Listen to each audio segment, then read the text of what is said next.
Hello, welcome to another lesson. In this lesson we're going to be solving word problems, also known as applications of what we've done so far. So we're still going to be dealing with linear equations, we're still going to be dealing with 2 or 3 variables, but we're going to be using the methods from this unit to solve them. And you'll probably notice very quickly that these problems are going to be very similar to a lot of the problems we saw before in other units. So let's get into it. First of all, a rectangle has a perimeter of 40 centimeters. Its length is 1 centimeter less than twice its width. Find the dimensions. So the first thing I would do in this case is draw a sketch. It's not a very good one. Draw a sketch, and I'll say this is our width, this is our length. Okay? And what I notice is that I have a perimeter of 40. So I'm going to write out a few things. First of all, if it says perimeter, you should know what the formula for perimeter is. It's 2 times the length plus 2 times the width. It's all these sides added together, and that's what it works out to. L is of course going to be length, and W is going to be width. And the other rule says that its length is 1 centimeter less than twice its width. So its length is 1 centimeter less than twice its width. So 2 times the width minus 1. So I have these two equations, and if I could get them in the right form, or if I look at them closely, I could probably solve for length and width. And what I'm going to do is I'm going to use substitution, because I have 2 equations here. And by the way, the perimeter is 40, so I probably should have put that was 40. So perimeter is 2L plus 2W, and I can make that equal to 40. So that could be really the formula that I'm using. I don't even really need, just making a slight adjustment here. Perimeter formula is actually this, just to make it a little more clear. Use substitution to solve this. And why am I going to use substitution? It's because I know that L is 2W minus 1. So if I put in that for L, I can solve for W and go backwards, okay? So what I mean is, it's already solved for L, right? That means I can use my formula here, use the first equation, 2L plus 2W, but replace L with 2W minus 1. It's also called substituting, right? That equals 40. And look, all we're missing now are our W's. So I'm going to solve that out. We've done that many times, so I'm just going to do it quickly. And that problem is actually pretty much finished now. So 42 divided by 6 is 7. So that must be 7 centimeters. And now remember what we used to do with substitution. We go back and put it into a formula we already have. Well, if W is 7 centimeters, and L is already solved in terms of W, we can very easily go and do that. So we'll go back, put it in here, and then I'll come down and show you what it becomes. Notice that that's our width that we found. And that's it. That's our final answer. And you should check these in your formulas to make sure that it's correct and see what you get, okay?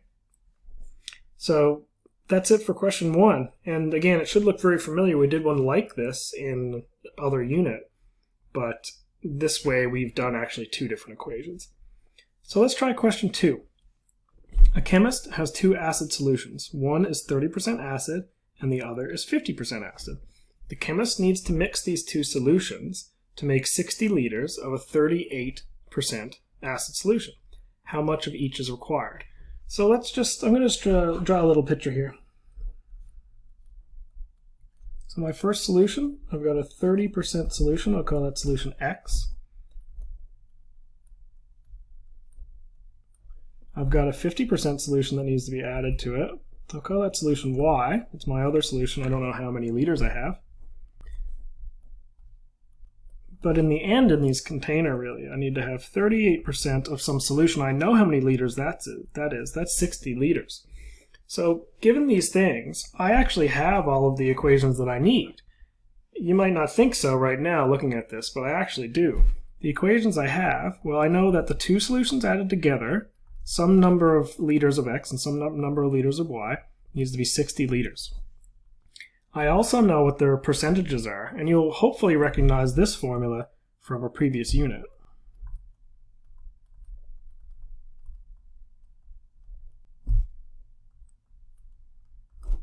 Okay? Remember, we have our percentages times our variables, and in this case percentage times the amount. The variables stand for how many liters of each solution I have. And notice now I have two equations, two unknowns. I could easily call this equation 1, I could easily call this equation 2, and use any method to solve it. I could use substitution, I could use addition-subtraction method, I could use even matrices or determinants. What I'm going to do is I'm going to try substitution again. And what I'm noticing here is that this equation, the second equation, has a y in it, and it has an x in it too, but I'm gonna rearrange the first equation for y and substitute it in. So this is what I'm going to do. The first equation here, rearrange for y. Notice that it's x plus y equals 60. That means that y is actually 60 minus x. And I'm going to now substitute that into the second equation, okay? So 0.3x plus 0.5y, which is 60 minus x. So let me make that clear to you. If y is 60 minus x, I can substitute it in here. And why is that? Well, because that's what my y would be. All right, so try to go back and check what I've done if you're not clear on where that came from. And now I have an equation where all I'm looking for now is x. So I just need to solve this equation for x. All right, so in order, this is going to be, I guess, step 1. This is step 2. This is step 3, just so you're clear on kind of the big idea here. So I'm just now going to solve that final equation that I have.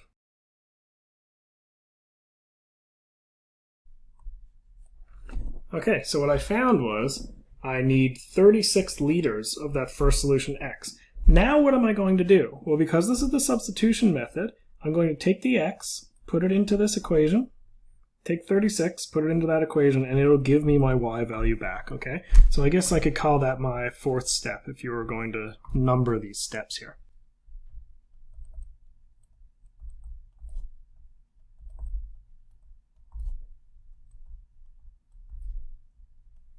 And there we have it. So once again, if you're not sure exactly where that x came from, notice that if x is 36, I can replace it in for the x that I had in that equation, and I get the final answer that I'm looking for. So at the end of the day here, I guess if you were to write out the full solution, you would say we need 36 liters of the 30% acid and 24 liters of the 50% acid. Okay, so that's question 2 done. It should look very familiar. We've done a sort of problem like that before in a previous unit. This is just approaching it in a different way. And I want to be very clear. There are many ways to approach this problem. Substitution method is one way to approach it. Elimination method would be perfectly fine. For example, if you look at this question, you could look at this relationship here and say, well, if I just multiply that second equation by -2, I would be able to add them and that would cancel out. Or you could set this up with matrices, use your determinant method, and you would be able to get that as well. Use Kramer's rule, right? But I decided to use substitution. Let's move on to the next page. Another familiar question. A football game was sold out. There are 25,000 seats in the stadium. Tickets for adults were $24. Tickets for children were $12. The total receipts were $484,800. How many adult tickets were sold? How many children's tickets were sold? Well, this is what I would do. I would say X equals adult tickets. Actually, just make it easy. Let's say A is the adult tickets sold. Say C is children's tickets sold.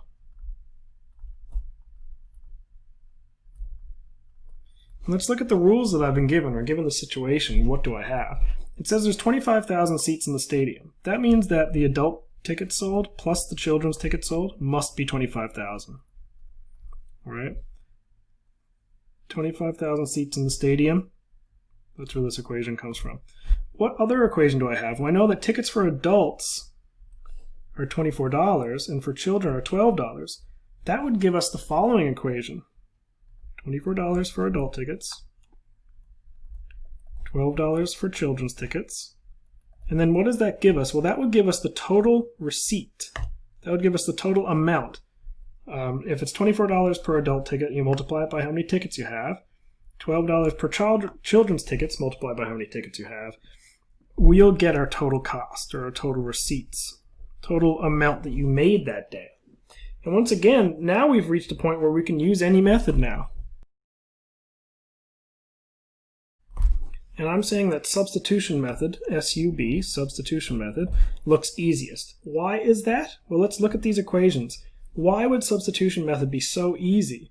Well, I look at this first equation, and it's so simple to rearrange that for either A or C. All we need to do is bring either C to the other side to solve for A, or A to the other side to solve for C. Now, some of you might want to say, well, if I just take the first equation and multiply it by -12, for example, then the C's would cancel out later if you add them all up. And that's fine. You could use the elimination method. I'm just choosing to use the substitution method because in many cases it's not so difficult, there's not quite as much work, and it's just a nice method. But you don't need to use the substitution method. I want to make that super clear, okay? So in any case, I'm going to use the substitution method, like I said. I'm going to rearrange the first equation for A, actually for C, just for the sake of it, okay? So if A plus C is 25,000, what happens if I rearrange it for C? This is what I get. Now I'm going to take the second equation, 24A plus 12C, and I'm going to put C in. Okay, the rest of this I'm going to go through quickly because we've done this so many times now. You should really be getting good at it. I'm just going to expand it out, solve for A, put it back into this equation there, and figure out what C is.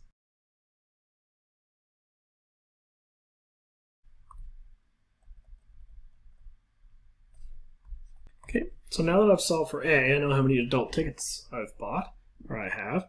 I'm once again going to put that A into this equation and find my final equation. You do not need to write those arrows. There's no real reason you need to do that. I'm just writing it so you see kind of the flow, right? We've got A equals this, so if I substitute it into this, I will get what C is.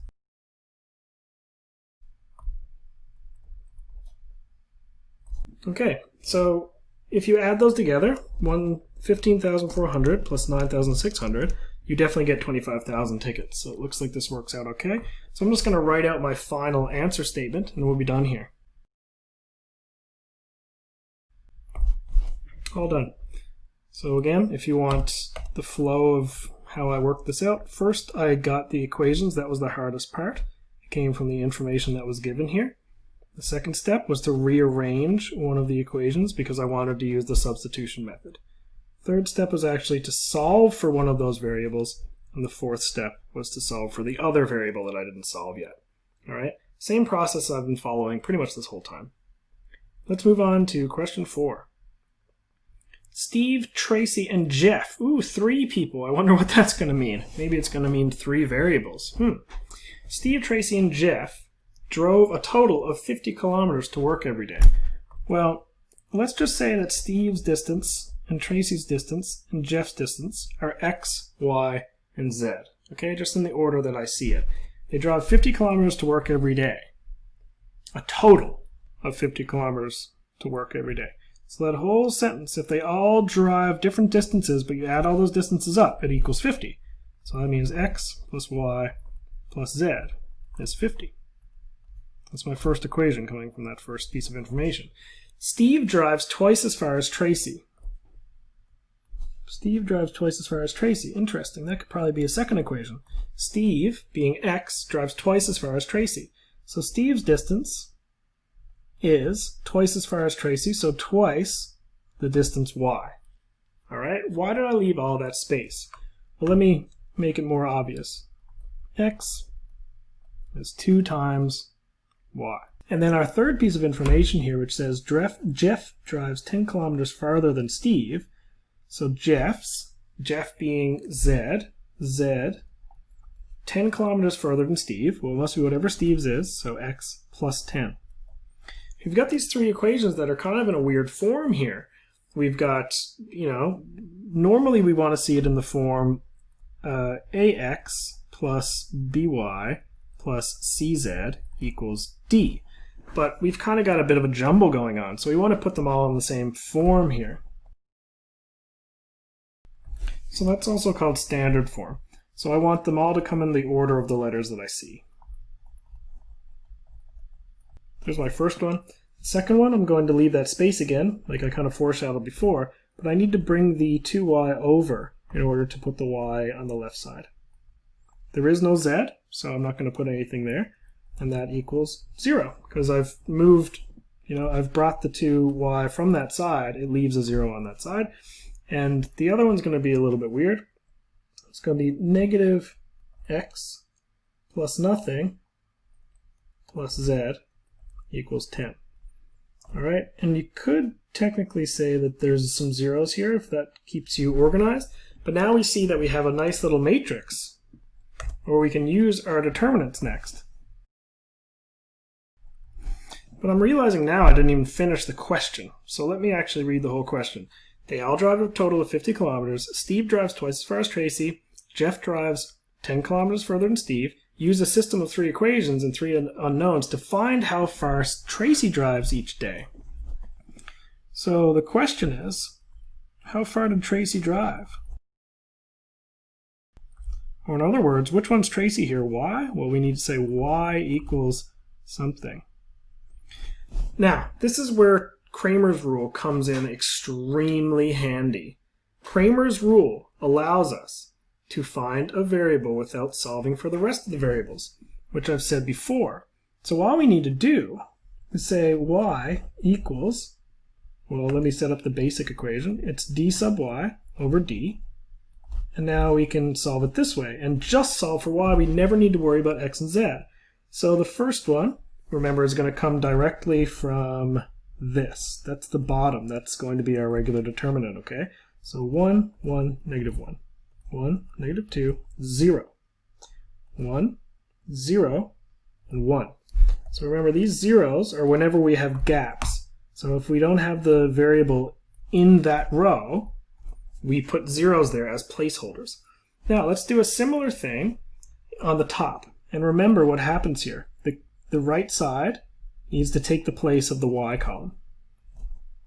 So we'll say 1, 1, negative 1 again, 1, 0, and 1. Those columns are the same, but now the middle column is replaced by the right side.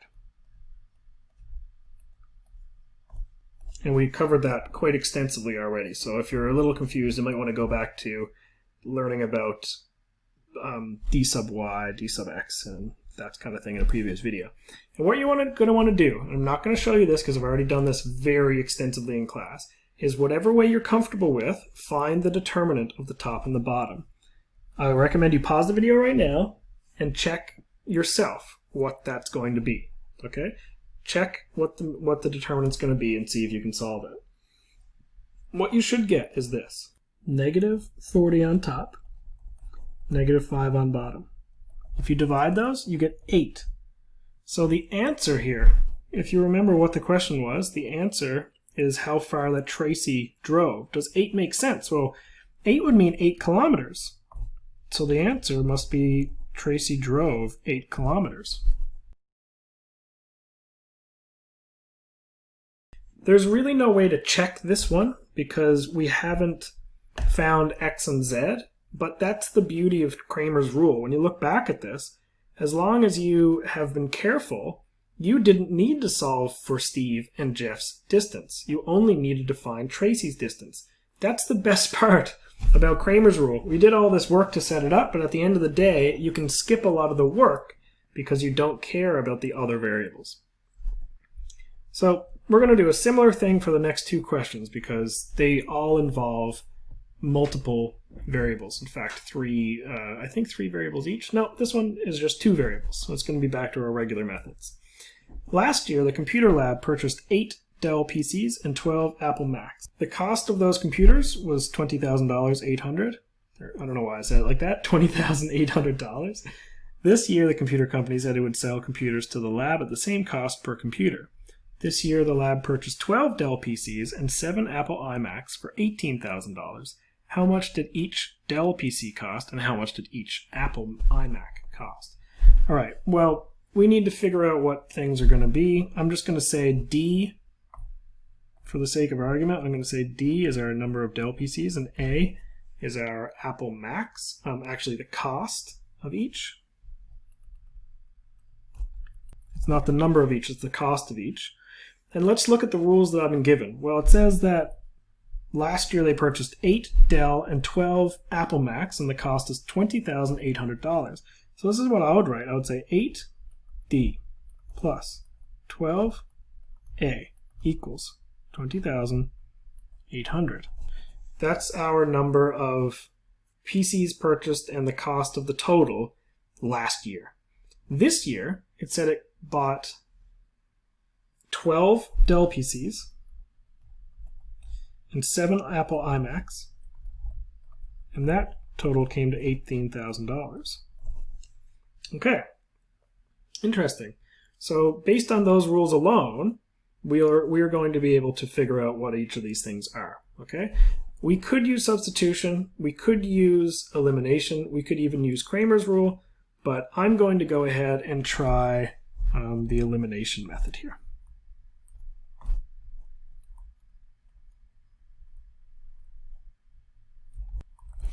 And what I'm going to do is show you a trick that I haven't really focused too much on in class, is how you can always get one of these letters to cancel out. All you need to do is you either need to look at this letter here, or this group of letters and coefficients, or this group, and multiply the other equation by the opposite of what you see. So that sounds a little crazy. Let me show you what I mean. Let's say I want to multiply out the A's, or cancel out the A's. I would look at the coefficient on the bottom. Notice that they have opposite signs.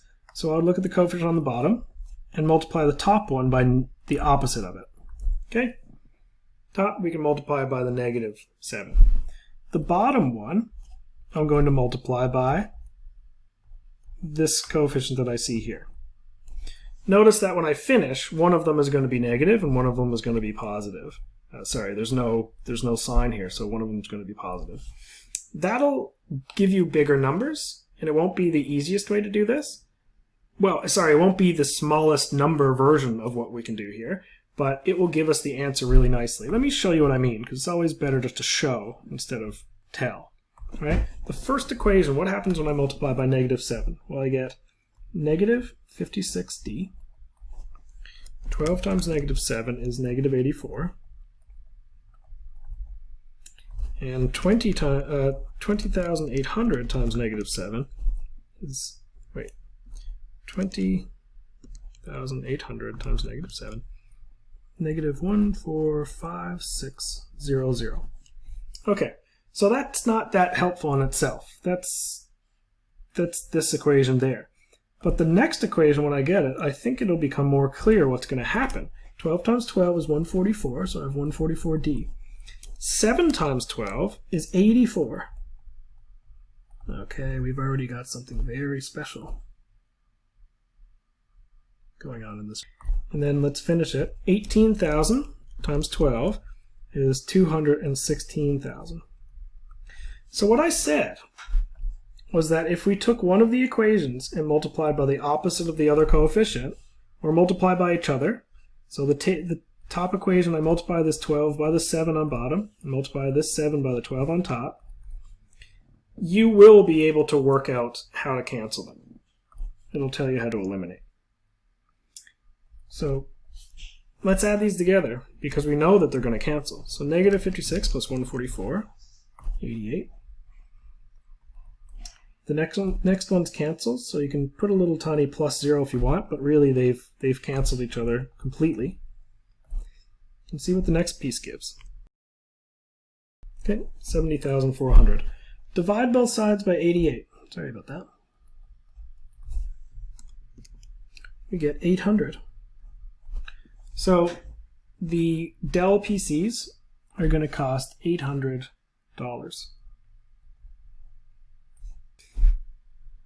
So hopefully it's clear what I did. Some of you might have looked at this and tried something a little different.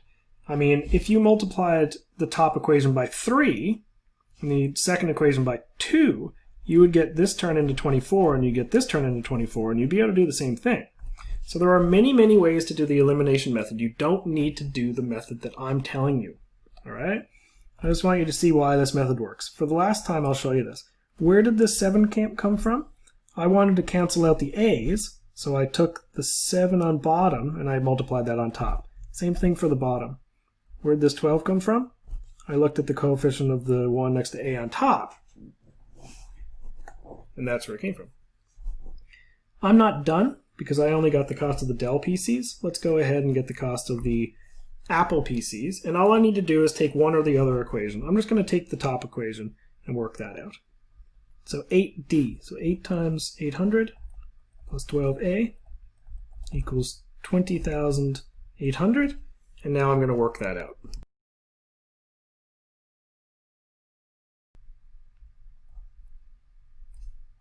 All right, so at the end of the day, I've got $800 for the Dells, $1,200 for the Macs, and I'll write my final statement saying what's going on here, and we'll be done. All right, so hopefully that makes sense. I think the trickiest part of this question is actually working out what your equations are going to be, and that comes from the 8 Dell PCs and 12 Apple iMacs, and the cost being $2,800, and then your 12 Dell PCs and 7 iMacs costing $18,000. The other sentences are a little bit of a distractor there. Last question on the last page, last one of the whole unit. So we've reached pretty much the finish line here. A parking lot has spaces reserved for motorcycles, cars, and vans. There are 5 more spaces reserved for vans than motorcycles. There are 3 times as many car spaces as van and motorcycle spaces combined. If the parking lot has 180 total reserved spaces, how many spaces are reserved for vans?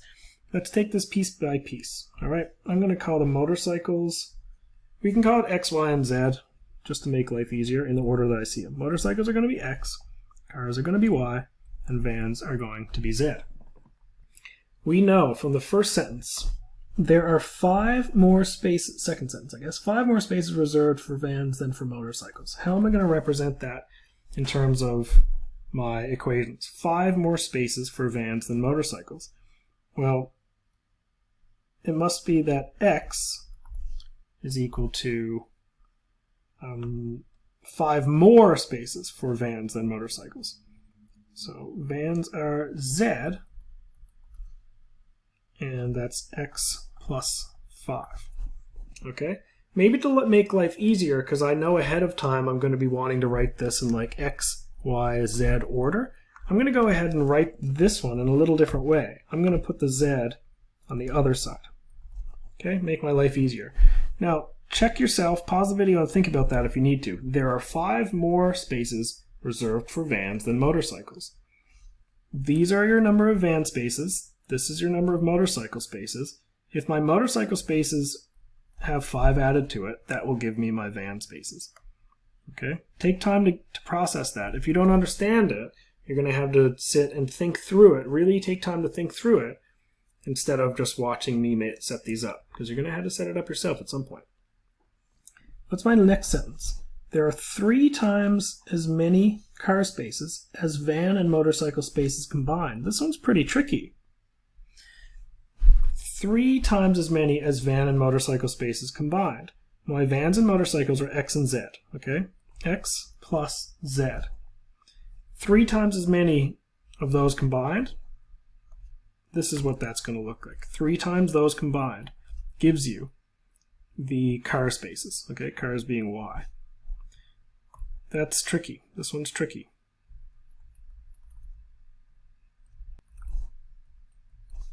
So be careful. Where does it come from? It comes from the second line, but you want to be really careful as to how to set that up, okay? And then the third one, the parking lot has 180 total reserved spaces. That's the easiest equation of all. All the spaces added together are 180. So X plus Y plus Z spaces equals 180 spaces. All right, that's my final piece of information there. So just so that when you write this down it's not too confusing, I'm actually going to erase these stars. Well, I'll keep them in, just so I don't confuse you, but I know you don't have colored pencils necessarily, so it might make life difficult. So this is where you need to stop and ask yourself, what the heck am I going to do with these equations? How am I going to solve for vans? And we need to know number of vans, right? That's our final question here. How many spaces are reserved for vans? In other words, what's z? How do I get directly to z? What method should I use to directly find z if I don't care what x and y are? You're going to use Kramer's rule. So we're going to rearrange first, okay? Rearrange this into standard form. All of these need to be in x, y, z order. So the first one, I'll leave space. X, I need to bring the z over, and then bring the 5 over. So it's going to be x plus nothing minus z equals negative 5. I'll leave a little space here for the y, so that I have the space in. The second equation is a little tricky. I'm going to have to expand that out first, okay? And try that. Try the second equation on your own. See if you can get it in terms of x, y, z form.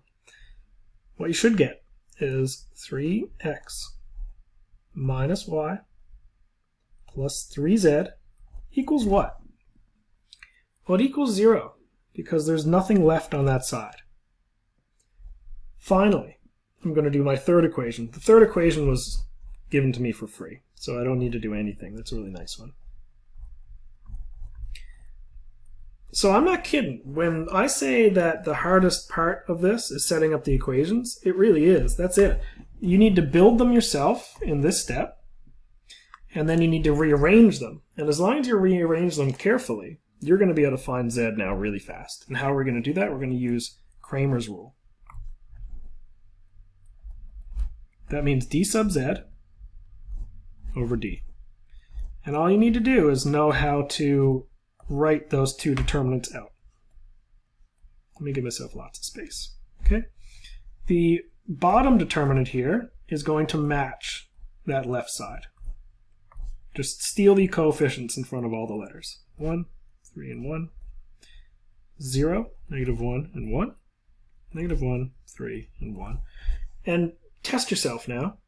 What am I going to do to find the z column for d sub z? Well, you steal the x column, you steal the y column. When I say steal, I mean I'm talking about taking it from the bottom here. And the z column takes the right side instead. All the z coefficients are replaced by the right side. And if you can do that, the rest is all calculator work, or you can do it by hand. I'm just going to show you what it comes out to on the calculator, okay? So, what you should get is this. Negative 200 on top, negative 8 on bottom. And when you divide those out, you're going to get a number 25. That's how many spaces for vans.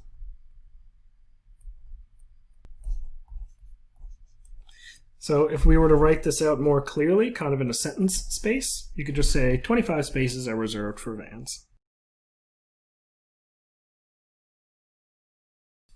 And you'd be done. So if you don't know, oh, that keyboard, I'm sorry. If you don't know how we got those determinants here, if you don't know how I got this, I used a calculator. I put this determinant into my calculator, and I got this. And I put this determinant into my calculator, and I got this. If you can't get that yourself, it means that you don't know how to use the calculator properly. So make sure that you go back and watch the video that I made. In a previous video, I made a tutorial on how to use your Casio calculator and how to use your TI-84 or TI-83 calculator. Okay? If you don't have one of those calculators that I showed you, just Google your calculator's name and then solving matrices. If your calculator can't do it, I recommend that you go out and buy one that can. You can buy like a $20 calculator that can calculate matrices for you. If you can't do that and you need to do it by hand, the method you need to remember is this. You need to multiply the columns on the diagonals, right? And then you'd need to set up the extra numbers, multiply those through, and then do your back up through method. Okay, that's the method you need to do. I'm not going to go through all that now because I've done it already in class. but that's the method you would need to do for all of this question here. You need to do it, what I mean, for this whole determinant here, you need to do it again for the bottom. It's much faster to use a calculator, but I'm not going to tell you what to do. I'm just going to suggest what you should do. All right. Sorry that I was zooming around here a lot. I'm trying to get the whole page there. But I hope that makes some sense. If you have any trouble with that, please let me know. I'm happy to go back through this in class during our class period or during our tutorial sessions, okay? If you wanted to solve this whole question for extra practice, so as an extension, if you wanted to solve and see what x, y, and z are all equal to, that might be a good chance for you to, figure out what you're doing. Well, we know the vans are 25, so let me just match my letters here. Vans are 25. And then my other two, let me see, my motorcycles are going to be 20. And then my cars are 135. Let me just double check I've got X, Y, and Z done correctly. X, motorcycles, cars, vans. And motorcycles, cars, and vans. Yeah, that looks about right. So if you're going to solve this out, this should be the answers that you get. Good luck, and I'll see you in the next lesson.